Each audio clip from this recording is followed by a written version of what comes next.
Si vous aimez cette vidéo, abonnez-vous à Empathie, mon nouveau podcast, pour écouter des hypnoses et des interviews inspirantes. I comme Icare? Non, non, non, non, non. P comme Picard. Car si on peut louer chez Icare le recours à des énergies propres pour le vol, la force des bras en l'occurrence, et l'emploi de ressources renouvelables pour les ailes, à savoir la cire et les plumes, il faut bien admettre que courir en agitant ses bras emplumés a plus de chances de vous transformer en danseuse du Lido qu'en pionnier de l'aviation. Icare, c'est l'histoire de l'hubris, cette démesure de l'orgueil qui pousse l'homme à défier la nature.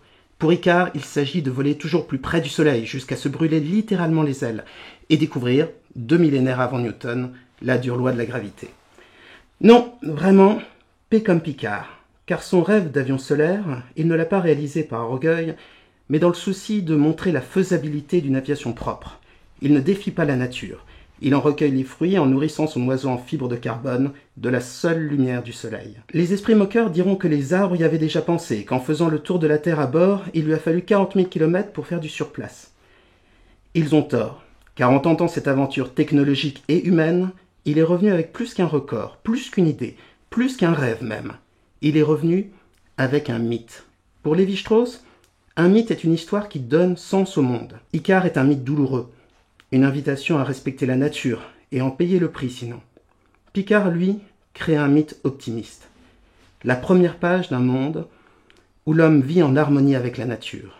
Un monde d'énergie propre et renouvelable. Dans Le vol d'Icare, le dernier livre de Raymond Queneau, véritable ovni littéraire, le héros d'un roman sort littéralement de son manuscrit pour aller à la rencontre du monde.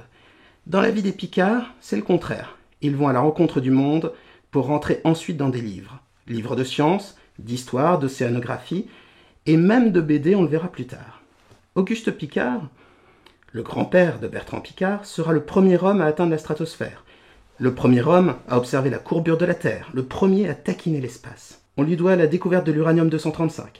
Hergé s'en inspire directement pour créer le personnage de Typhon Tournesol, quand je vous disais que les Picards avaient tendance à entrer dans les livres. Jacques Piccard, le père de Bertrand, fort de l'invention de la cabine pressurisée par son père, concevra les bathyscaphes, véritables sous-marins des profondeurs, et touchera le plancher des océans, la fosse des Mariannes. Toujours plus haut donc, mais aussi toujours plus bas. Il y découvre une vie presque extraterrestre, une vie qui n'a pas besoin de lumière pour exister. Quant à Bertrand Piccard, les cieux ayant déjà été conquis par son grand-père, les océans par son père, et même la Lune par Neil Armstrong, qui, bizarrement, n'est pas un membre de la famille, il conquérera le monde à sa manière, porté par les vents, pionnier du deltaplane et de l'ULM, puis en faisant le tour de la Terre, plus léger que l'air dans son ballon, et enfin il ouvrira la voie à une aviation propre et respectueuse à la nature. Et si, au lieu de conquérir le monde, on le respectait? Il y a des citations qui valent un livre, celle de Marcel Pagnol notamment. Tout le monde disait que c'était impossible, un imbécile qui n'était pas au courant est arrivé et l'a fait. Il n'y a pas que les imbéciles qui font l'impossible. Il y a les rêveurs, les poètes, les savants, les aventuriers. Et il y a Bertrand Piccard. Bonjour Bertrand Piccard, merci d'être mon invité aujourd'hui dans ce podcast. La première question que j'aimerais vous poser, c'est la suivante. On a tous tendance à se construire en fonction de modèles, en général nos parents. Parfois, on se construit contre nos parents. On parle alors d'anti-modèles. Alors, à l'époque de l'adolescence, il y a la crise d'adolescence, on fiche tout en l'air et après, ça retombe et ça constitue notre personnalité. Mais moi, la question que je me posais, c'est votre grand-père a taquiné l'espace. Il a été en ballon stratosphérique à l'extrême limite de l'atmosphère. Il a vu la courbure de la Terre le premier. Ça a été un événement aussi important que le premier alunissage. Votre père, lui, a été à l'endroit le plus bas de la Terre. Il a été dans la fosse des Mariannes et il a découvert plein de nouvelles espèces qui, en plus, étaient presque aliens, puisqu'elles ne fonctionnaient pas à partir de l'énergie du soleil. Comment fait-on pour se construire quand on est à l'ombre de 2 montagnes gigantesques comme ça? Je sais que vous êtes suisse, donc peut-être que vous êtes habitué à ça, mais comment on fait pour se construire et tracer son propre chemin quand on a des exemples aussi importants? Ce qui est important, c'est de retenir des valeurs fondamentales, mais de les décliner en fonction de sa personnalité propre. Donc, je n'ai pas voulu faire des sous-marins ou des ballons stratosphériques comme mon père et mon grand-père. J'ai retenu le goût de l'exploration, la curiosité, l'esprit de pionnier, et je les ai appliqués à autre chose. Mais curieusement, je les ai aussi appliqués au monde intérieur et pas seulement au monde extérieur avec tour du monde en ballon et le tour du monde de Solar Impulse en avion solaire, je l'ai aussi utilisé pour le monde intérieur parce que ma mère m'avait beaucoup sensibilisé à tout ce qui est recherche personnelle, recherche spirituelle, philosophie orientale, psychologie. Donc, en même temps de ma passion pour l'aéronautique et la science, je suis devenu psychiatre, psychothérapeute, hypnothérapeute. Donc, on parle beaucoup de l'influence paternelle, mais j'aimerais revenir sur l'influence maternelle parce que je pense qu'elle a eu énormément d'importance. Est-ce qu'elle était finalement une sorte de pondération par rapport au caractère extrême et aux exploits tout aussi extrêmes de votre père et de votre grand-père? Vous êtes jamais senti en compétition, par exemple? Non, mais c'était vraiment l'extrême inverse. Mon père et mon grand-père avaient une foi totale dans la technologie et expliquaient le monde avec la science. Et ma mère expliquait le monde avec la philosophie, la spiritualité et la psychologie. Donc, ça faisait parfois des étincelles à la maison. Et moi, ce que j'ai remarqué, c'est qu'en fait, il fallait pas choisir l'un ou l'autre, il fallait combiner les deux. Il fallait vraiment prendre les deux. Il fallait considérer le monde philosophique comme un domaine à explorer. Et si je suis devenu psychiatre et psychothérapeute et hypnothérapeute, c'est pour ça. C'est pour comprendre mieux le fonctionnement de l'être humain, pourquoi est-ce qu'on vit, qu'est-ce qui nous rend heureux, qu'est-ce qui nous rend malheureux, qu'est-ce qui nous fait réussir ou rater nos projets ou nos rêves. Et puis, en même temps, bien sûr, j'ai fait l'exploration du monde extérieur et chaque fois qu'il y avait une opportunité de faire quelque chose de nouveau qui n'avait pas encore été développé, je l'ai fait. Donc, j'ai commencé avec les tout premiers deltaplanes qui arrivaient en Europe, les tout premiers ULM. Une petite question, est-ce qu'il y avait un côté défi à l'époque? Parce que c'était extrêmement dangereux. Vous avez commencé par des sports où on pouvait mourir. Et d'ailleurs, c'est encore des sports dangereux. Est-ce qu'il y avait une envie de dépassement de vous? Est-ce qu'il y avait la recherche du frisson? Est-ce que vous aviez besoin d'adrénaline? En fait, c'était pas de l'adrénaline parce que j'ai jamais aimé me faire peur. Mais à partir de mon enfance, j'ai voulu être un explorateur et je ne savais pas quoi explorer. Et quand j'ai assisté à Cap Kennedy au décollage d'Apollo 11 pour la Lune, j'étais en même temps émerveillé, en même temps assez déprimé parce que je me suis dit tout a été fait. Il reste plus rien. On a été sur la Lune. Et je me rappelle avoir vécu mes premières années d'adolescence de manière un peu déprimée. Et quand j'ai vu la première aile Delta, je me suis dit, il reste encore quelque chose à faire. Et voilà peut-être où je peux mettre mon esprit de pionnier. C'est vrai que tout a été déjà exploré, les mers par votre père, presque l'espace par votre grand-père, et puis vous avez vécu l'alunissage, donc tout le monde a déjà été exploré. Lévi-Strauss, dans Triste Tropique, va encore plus loin, il décrit une planète où finalement il n'y a même pas de différence entre les pays, on retrouve toujours un peu la même culture occidentale, on voyage un petit peu dans le temps, il y a des pays un peu plus développés, un peu moins développés. Est-ce que finalement, vous vous êtes dit, je peux pas découvrir de nouvelles choses, mais je peux les découvrir autrement? Alors, totalement, totalement. Et ça se manifeste par la manière dont je raconte différemment mes expéditions que mon père et mon grand-père. Mon père et mon grand-père reviennent avec des anecdotes technologiques. Moi, je reviens avec des anecdotes humaines et émotionnelles.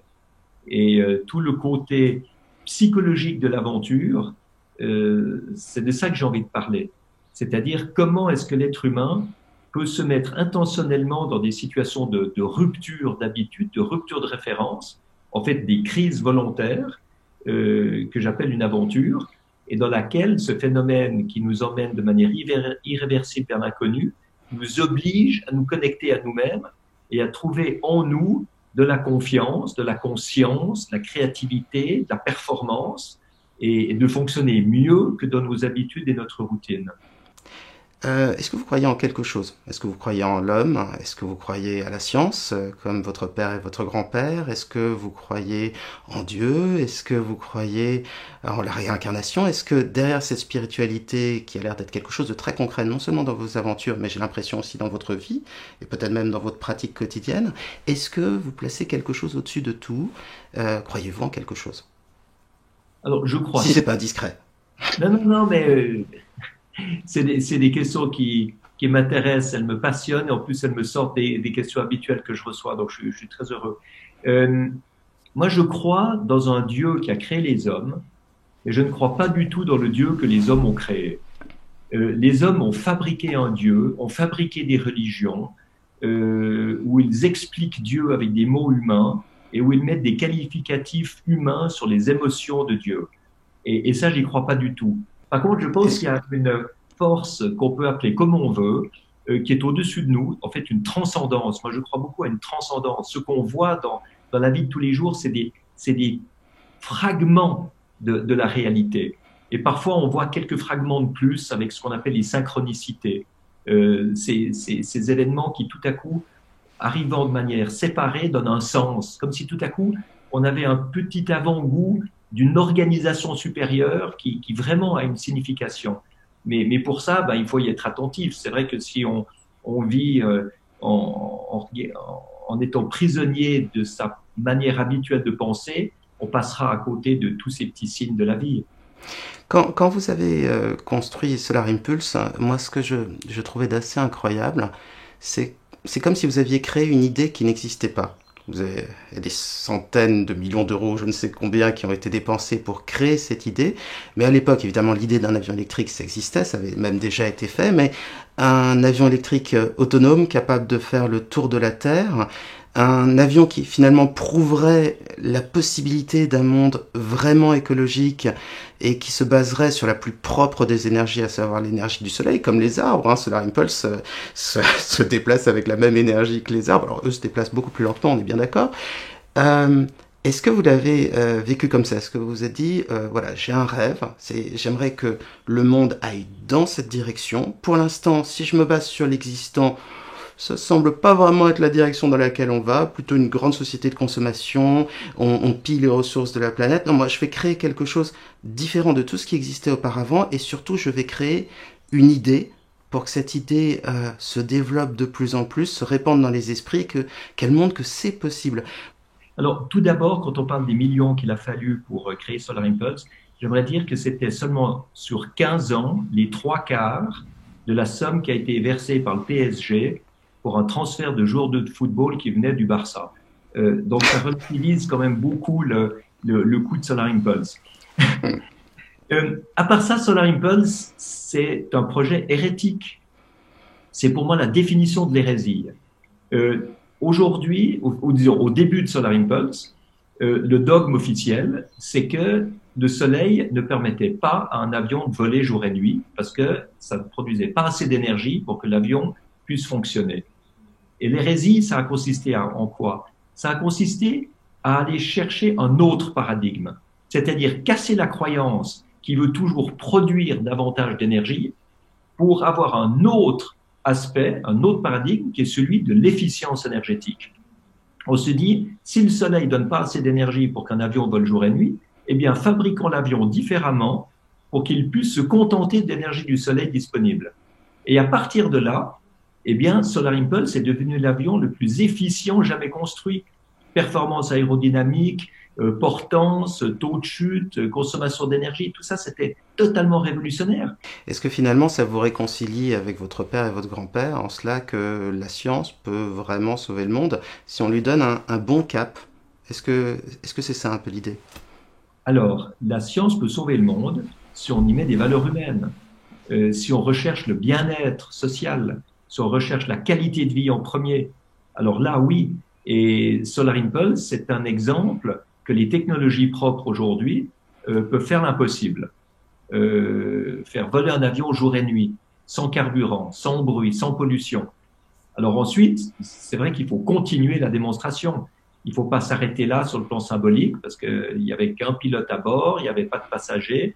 Donc on ne va pas révolutionner l'aviation avec ça, mais on donne un message. Ce message, c'est que les solutions technologiques existent, qu'il faut les implémenter. Donc le stade suivant, c'est ce que j'ai lancé avec la Fondation Solar Impulse, c'est la recherche de 1000 technologies, solutions technologiques, des produits, des systèmes, des matériaux, des programmes, etc., qui sont capables de protéger l'environnement, mais de façon financièrement rentable. C'est très important, parce qu'on peut rêver, mais il faut aussi le côté terre-à-terre qui permet l'implémentation. Donc Solar Impulse, c'était le rêve. Maintenant, la recherche des 1000 solutions, c'est le projet très, très concret qui permet de montrer qu'aujourd'hui, la transition énergétique, la transition écologique elle est possible, elle est totalement possible, et elle est rentable. C'est comme ça qu'on créera des emplois et c'est comme ça qu'on fera du profit industriel. Ça avait été nourri de lecture ou simplement de l'exemple de vos parents? Est-ce que la comparaison entre votre famille et vous-même avec Jules Verne, elle est évidente. On a 5 semaines en ballon pour votre grand-père, le capitaine Nemo, 20 milieux sous les mers pour votre père, et puis peut-être Robur le Conquérant, qui est un roman moins connu pour vous. Est-ce que cette envie d'exploration, elle a été aussi nourrie par des lectures ou par l'exemple de vos parents et puis ces faits extraordinaires que vous avez vécus? Alors, tout était nourri par la cohérence entre ce que je voyais et ce que je lisais et ce que je vivais. Je lisais des livres sur la conquête de l'aviation et la conquête de l'espace, et dans les jours qui suivaient, je rencontrais les gens, les héros qui étaient dans les livres. Je rencontrais Lindbergh, je rencontrais Jacques Mayol, je rencontrais les astronautes du programme Mercury, Gemini et Apollo. Donc ça a totalement aboli pour moi la différence entre le rêve et la réalité. Pour moi, comme enfant, il suffisait de rêver quelque chose pour que ça se réalise. Et je me rappelle très bien, à 7 ans, quand le film de Walt Disney est sorti sur 20 milieux sous les mers, j'ai été le voir avec mon père. Et au milieu du film, je me rappelle très bien m'être retourné en regardant mon père et en me disant, moi aussi, j'ai un capitaine Nemo à la maison. Super. Et vous vous êtes dit aussi que vous vouliez marquer l'histoire? Alors, je me suis aussi dit que j'avais envie de marquer l'histoire. Parce que je crois que si on a envie d'influencer le monde, on doit être connu et reconnu. C'est sûr qu'aujourd'hui, si ma fondation Solar Impulse est utile avec les solutions technologiques qu'on amène pour protéger l'environnement, et si je suis conseiller spécial pour la Commission européenne, que si Emmanuel Macron me demande d'aller parler au G7, aux autres chefs d'État, c'est parce que j'ai fait le tour du monde avec Solar Impulse, c'est parce que j'ai fait le tour du monde en ballon avec Breitling Orbiter 3, et que la renommée que j'ai eue m'a permis de passer mes messages.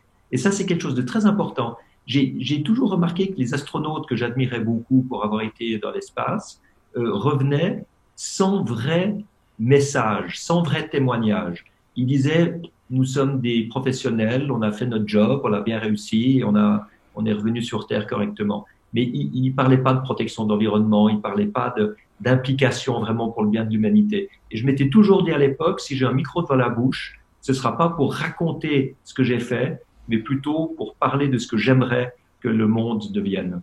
J'ai vu que vous utilisiez le terme de s'aventurier, qui est une jolie manière de décrire ce que vous avez fait. Quel titre vous donneriez? Quelle appellation? Et puis, si vous deviez décrire votre état global, est-ce que vous diriez que vous êtes plein d'espoir, désespéré, simplement combatif, totalement pragmatique? Est-ce que vous aimez l'aventure, simplement? Je suis un explorateur de la vie, réaliste. Le mot s'aventurier a été trouvé par mon premier éditeur. C'est vrai que c'est quelque chose que je trouve très, très joli comme terme. Mais je pense que je suis vraiment un explorateur de la vie et j'aime comprendre ce qui se passe en moi, autour de moi et comment ça pourrait se passer mieux. Donc là, c'est mon côté médecin qui essaye toujours d'améliorer la qualité de vie, mais il y a aussi le côté pionnier et inventeur pour essayer de trouver d'autres choses, aller plus loin, remettre en question. Donc en fait, c'est le côté hérétique de l'explorateur. J'ai l'impression que vous restez optimiste.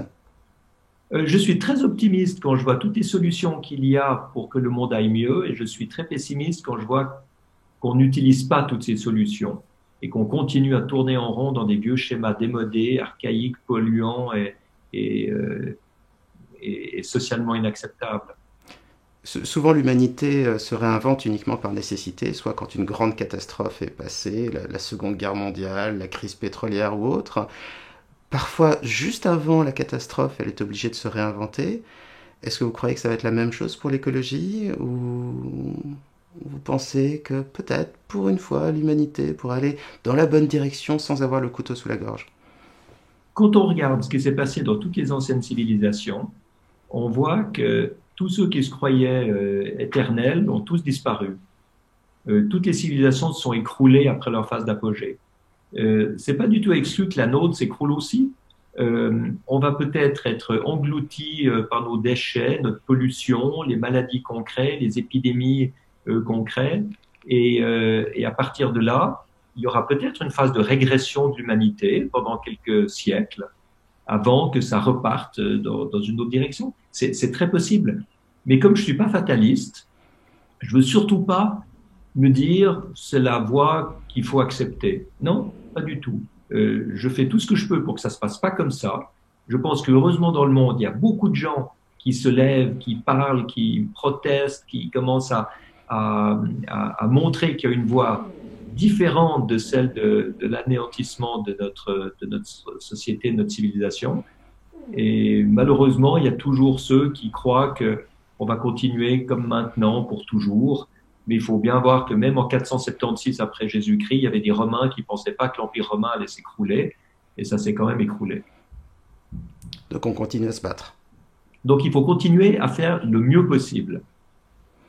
J'aimerais maintenant vous poser quelques petites questions très rapides, vous faire passer le fameux questionnaire de Proust, qui a été aussi utilisé par Bernard Pivot, et simplement pour avoir comme ça un petit accès à votre spontanéité et à d'autres facettes de votre personnalité qu'on n'aurait pas eu la chance de voir aujourd'hui. Si la réincarnation existe, quelle a été votre dernière vie, Bertrand Piccard? Je pense que j'étais un cathare, un albigeois. Ah, ça sent le roussi. Si Dieu fait du sur-mesure, à quoi ressemblera votre paradis?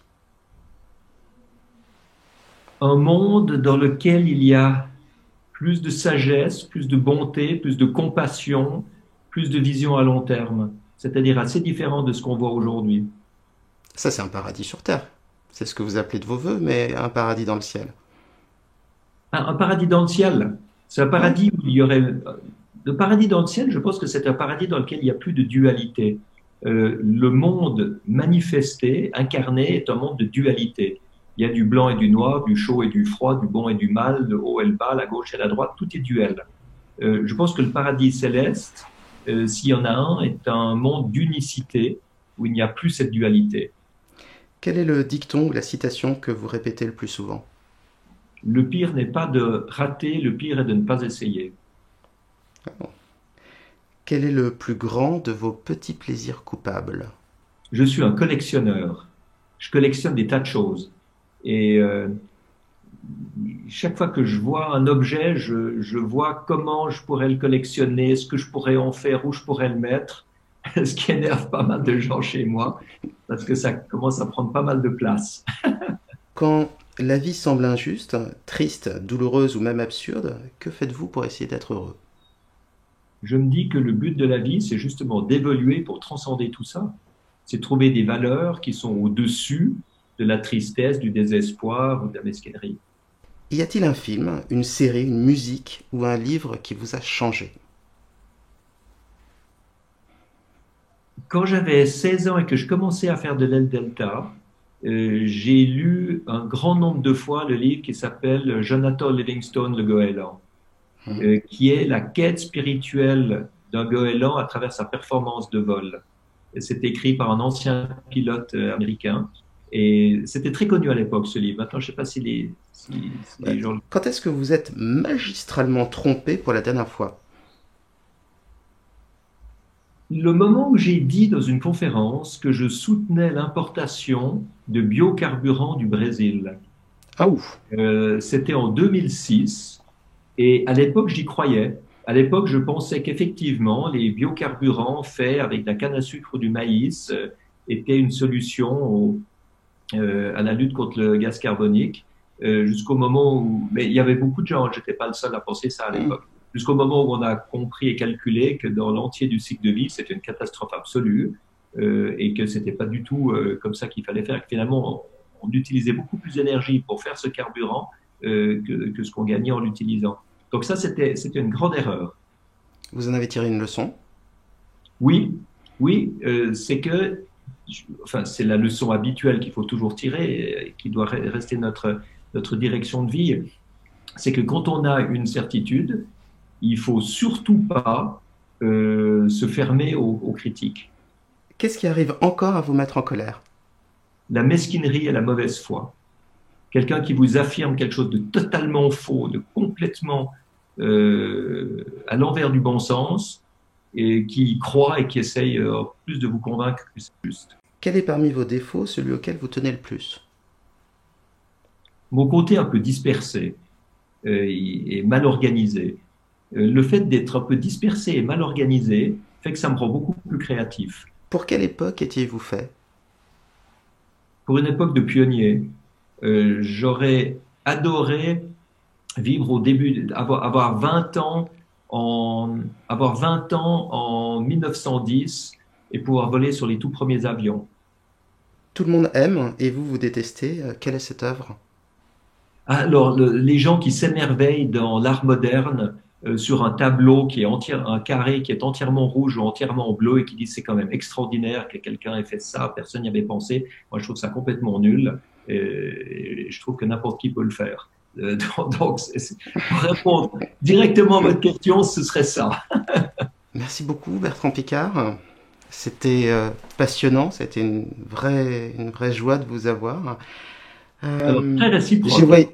Très réciproque. C'est rare d'avoir des interviews dans ces domaines-là. Et moi, ça me fait ma petite heure de psychanalyse aujourd'hui.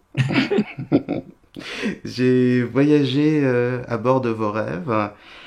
J'ai vu qu'il ne fallait pas s'opposer, mais qu'il fallait faire avec l'existant, qu'il faut toujours rester en alerte, prêt à changer, et que il ne faut pas avoir un seul parti, mais rester toujours disponible au changement, et que finalement on peut peut-être faire différemment, simplement en étant un peu plus inventif, un peu plus en alerte. Et je vous souhaite qu'une seule chose, c'est que votre rêve devienne réalité. Merci beaucoup, Bertrand Piccard. Merci beaucoup de m'avoir permis de le partager. On va avoir le plaisir de continuer cette aventure avec Bertrand Piccard, mais on va aller sur de nouveaux territoires. On va faire un véritable voyage mental en parlant de l'hypnose. Comment l'a-t-il utilisé sur Solar Impulse pour se reposer, se relaxer, éviter de prendre caféine sur caféine pour rester éveillé et pouvoir continuer à piloter cet avion solaire. Et on va l'utiliser pour faire une séance d'hypnose pour permettre de se détendre, de se relaxer en rêvant à un monde plus doux, plus respectueux, où l'homme pour une fois ne serait pas en opposition avec la nature, mais vivrait avec quiétude et bonheur un lien durable avec l'univers qui est autour de lui. Je vous dis à très bientôt. Retrouvez cet entretien en version longue sur les chaînes YouTube du Figaro Live et de Benjamin Lubzinski. Dans le prochain épisode, vous pourrez expérimenter une séance d'hypnose directement inspirée par l'univers de notre invité.